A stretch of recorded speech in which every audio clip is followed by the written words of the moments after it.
to close this conversation, ano ang dasal mo, Chrissy, ngayon? I just want to thank God.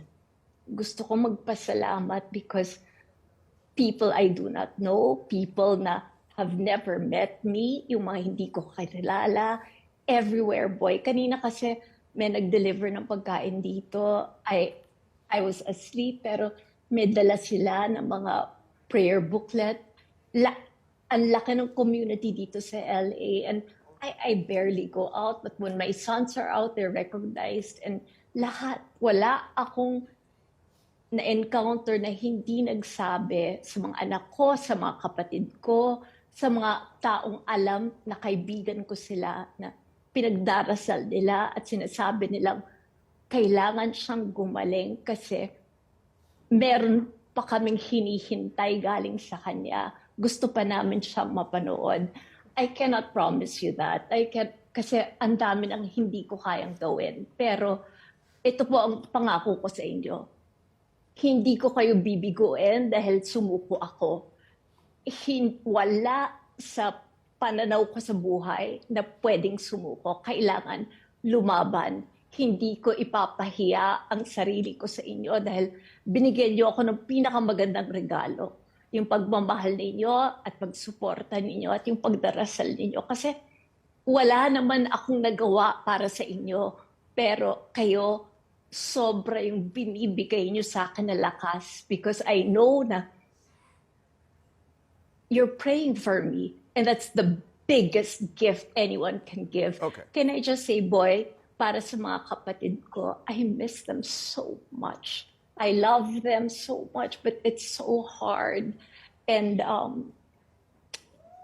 to all my friends also who are there, sa lahat ng mga gumawa ng paraan, just last week, nandito si Dingdong Avansado, yung aking inaanak, na nag-spend talaga ng 4 na oras para makipagkwentuhan sa akin.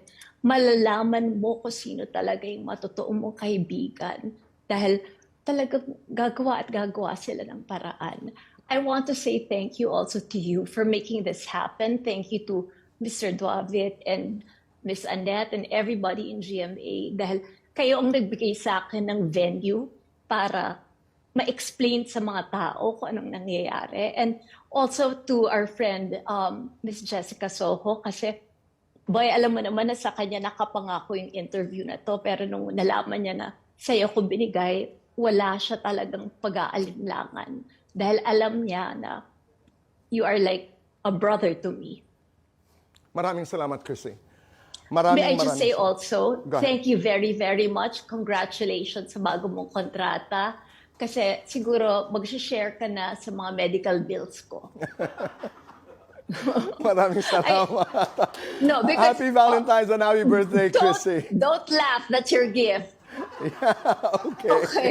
Yeah, I saw the contract signing, kaya pwede kita, sa'yo na ako mangungumisyon. Okay. At kasi nangako ako, Viel just messaged me. Would you believe my sister Viel said, I hope may nag-ayos sa'yo. I hope bis kang okay dahil ayoko na kaawaan ka ng mga tao at ayoko matakot sila na ililibing ka na.